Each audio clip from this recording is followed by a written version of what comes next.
बिस्मिल्लाहिर्रहमानिर्रहीम अस्सलामुअलैकुम। मैं हूं आबद शहजाद और आप देख रहे हैं मेरा तालीमी और मालूमाती यूट्यूब चैनल गुजरात बीट्स। अगर आप लोग पहली बार इस चैनल को विज़िट कर रहे हैं तो मेरी आपसे ये गुजारिश होगी कि इस चैनल को सब्सक्राइब करें और बेल का बटन दबाएं ताकि जैसे ही कोई तालीमी और मालूमाती वीडियो इस चैनल पर अपलोड हो उसका नोटिफिकेशन आपको मिल सके और आप इस वीडियो से इस्तेफ़ादा कर सकें। अब आते हैं आज की वीडियो की तरफ। आज की वीडियो इंतहाई अहम और ज़रूरी है, आपने इसको आखिर तक ज़रूर देखना है। इंशाअल्लाह ताला आपकी मालूमात में इजाफ़ा होगा। बेशुमार असातिज़ा कराम मुझसे ये सवाल पूछते हैं कि हमें कई बार अपने बच्चों की शादियां करनी पड़ती हैं, अगर कोई घर की तामीर करनी है या कोई और ज़रूरत पूरी करनी है तो उसके लिए हमें अपनी तनख्वाह के अलावा जो पैसे हैं वो किसी से उधार लेना पड़ते हैं या बैंक से कर्ज़ा लेना पड़ता है या कोई एडवांस सैलरी उसकी मद में हमें पैसे लेने पड़ते हैं। लेकिन हम अगर बैंक से पैसे लें तो उस पर बाकायदा तौर पर सूद अदा करना पड़ता है और वो जो रकम होती है वो असल रकम से भी ज़्यादा कई दफ़ा हो जाती है। तो कोई ऐसा तरीका है कि हम अपनी ज़रूरत भी पूरा कर लें और हमें पैसे भी मिल जाएं और हमें सूद भी अदा ना करना पड़े? तो बिल्कुल भाई एक ऐसी सूरत है कि आप अपनी ज़रूरत पूरा करने के लिए आप पैसे हासिल कर सकते हैं, आपको सूद भी नहीं देना पड़ेगा और आप अपनी मर्ज़ी से जो रिकवरी है, जो इंस्टॉलमेंट है वो भी बनवा सकते हैं। तो इसके लिए आपने इस वीडियो को पूरा देखना है। अगर आपने इस चैनल को अभी तक सब्सक्राइब नहीं किया तो मेरी आपसे ये गुजारिश है कि इस चैनल को सब्सक्राइब कर दें। देखें, कोई भी सरकारी मुलाज़म है अगर वो रेगुलर हो चुका है यानी वो रेगुलर बुनियादों पर काम कर रहा है तो उसकी जो पे है उसमें से जीपी फ़ंड की डिडक्शन हर महीने होती है। ये जीपी फ़ंड की डिडक्शन उसकी बेसिक पे के मुताबिक होती है। अगर आपको कभी भी ज़रूरत पड़ जाए, आपको अपने बच्चों की शादियां करनी है, आपने मकान बनाना है और उसमें से कुछ पैसों की कमी रह गई है और आपको पैसे चाहिए तो आप जीपी फ़ंड से पैसे ले सकते हैं। उसके लिए कुछ कानून और कायदे हैं, उसका आपको पता होना ज़रूरी है। सबसे पहला सवाल कि आप जीपी फ़ंड में से कितने पैसे बायक वक़्त निकाल सकते हैं? तो इसका आसान सा जवाब ये है कि जितना भी आपके अकाउंट में इस वक्त जीपी फ़ंड मौजूद है आप उस जीपी फ़ंड का 80% निकलवा सकते हैं। यानी अगर आपके अकाउंट में जीपी जो फ़ंड का जो अकाउंट है अगर उसमें 1 लाख रुपया मौजूद है तो आप 80,000 रुपया निकलवा सकते हैं बायक वक्त। इसके लिए ऐसा हरगिज़ नहीं है कि आपको जो महकमा है 80,000 रुपया मंजूर करे और आपको महीना महीना कहे जी ये 5,000 इस बार ले लें, 5,000 इस बार ले लें, ऐसा बिल्कुल नहीं है। आप बायक वक्त 80,000 रुपये तक यानी 80%, अगर आपके अकाउंट में 1 लाख रुपया है तो आप 80% जीपी फ़ंड का निकलवा सकते हैं। या अपनी ज़रूरत के मुताबिक अगर आपको 20,000 रुपये की ज़रूरत है, आपको 40,000 रुपये की ज़रूरत है तो आप अपने जीपी फ़ंड अकाउंट से वो रकम हासिल कर सकते हैं।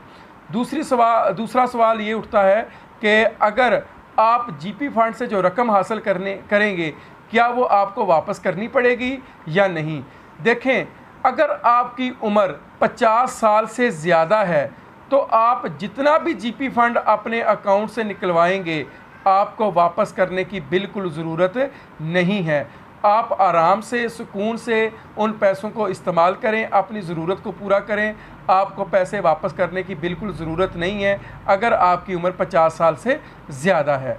और अगर आपकी उम्र 50 साल से कम है तो जितना भी आप जीपी फ़ंड लेंगे आपको रिकवरी की सूरत में इसे वापस करना पड़ेगा और ये इंस्टॉलमेंट की सूरत में होगा। जितनी भी इंस्टॉलमेंट बनेंगी वो आपकी मर्ज़ी से बनेगी। ऐसा बिल्कुल नहीं होगा कि अगर आपने 80,000 रुपया लिया है तो आपको गवर्नमेंट ये कहे कि आप भाई 40,000 रुपया पर मंथ किस्त वापस करें जीपी फ़ंड में। बिल्कुल ऐसा हरगिज़ नहीं है। आप अपनी मर्ज़ी से इंस्टॉलमेंट बनवा सकते हैं। वो इंस्टॉलमेंट 10 हो सकती हैं, 16 हो सकती हैं या जितनी भी आप वो तय करना चाहें वो आप महकमे के साथ तय कर सकते हैं।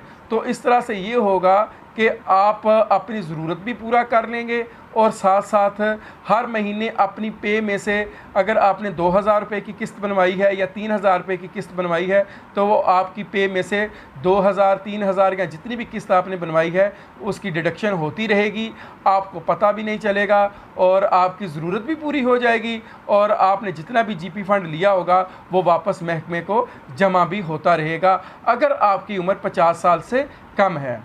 उसके बाद एक सवाल ये उठता है कि जो जीपी फ़ंड है उस पर माहाना जो होता है वो इंटरेस्ट भी लगता है, तो उसका क्या क्राइटेरिया होगा कि अगर एक बंदा रकम निकलवा लेता है तो उसके बाद जो प्रॉफिट होगा उसका क्या बनेगा।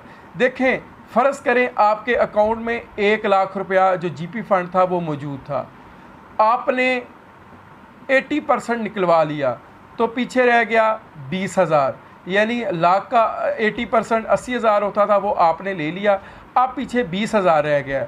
अब जितना आपके अकाउंट में अभी जीपी फ़ंड बाकी है उस पर वो इंटरेस्ट लगेगा।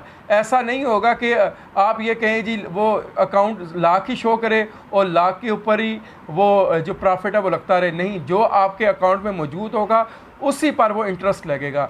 फ़र्ज़ करें 20,000 रुपये रह गया तो 20,000 के ऊपर प्रॉफिट लगेगा।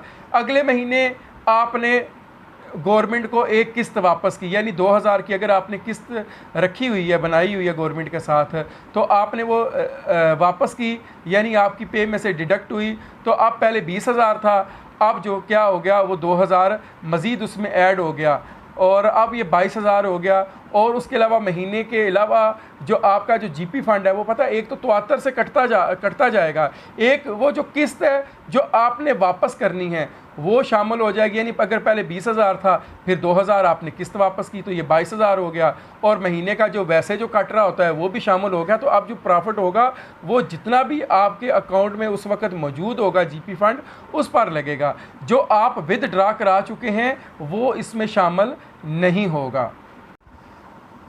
अब ये डिपेंड करता है कि एक बंदे की कितनी सर्विस हुई है और कितना जीपी फ़ंड उसके अकाउंट में जमा हुआ है और उसकी जो ज़रूरत है उस ज़रूरत के मुताबिक क्या जीपी फ़ंड के अंदर उतनी रकम मौजूद है कि वो अपनी ज़रूरत पूरी कर सके। ये आपकी सर्विस पर भी डिपेंड करता है और आपके जितने जो अमाउंट है उस जीपी फ़ंड के अंदर उस पर भी डिपेंड करता है। अगर जीपी फ़ंड में जितनी रकम मौजूद है और आपकी ज़रूरत उससे ज़्यादा बड़ी है तो आप कोशिश करें कि ज़्यादा रकम अपने जीपी फ़ंड से ले लें और उसके बाद जो कर्ज़ा है किसी से लेना है वो थोड़ा ले लें ताकि आपकी सारी ज़रूरत पूरी हो सके। तो इस तरह से आपको ज़्यादा पैसे किसी से मांगने भी नहीं पड़ेंगे। अगर आप ज़्यादा पैसे मांगेंगे तो हो सकता है वो इनकार कर दे और आपको मायूसी हो, और इस तरह से देखें जीपी फ़ंड से आपको सूद की जो आप एक कह लें लानत है उससे भी आपको छुटकारा मिल जाएगा। इंशाल्लाह ताला जो अगली वीडियो होगी उसमें मैं आपको जीपी फ़ंड लेने का मुकम्मल तरीक़ाकार बताऊंगा कि आपने कौन सा तरीक़ाकार फॉलो करना है जिसकी वजह से आपको जो जीपी फ़ंड है वो आसानी के साथ मिल सके। मेरे चैनल का मकसद आपको मुकम्मल रहनुमाई फ़राहम करना है ताकि आपकी मालूमात में इजाफ़ा हो और आप की मुकम्मल रहनुमाई हो सके। इंशाल्लाह ताला अगली वीडियो का आपने इंतज़ार करना है जो कल या परसों तक अपलोड हो जाएगी ताकि आप जीपी फ़ंड की रकम निकलवा सकें। मुझे दीजिए इजाज़त। अल्लाह हाफ़िज़। पाकिस्तान ज़िंदाबाद।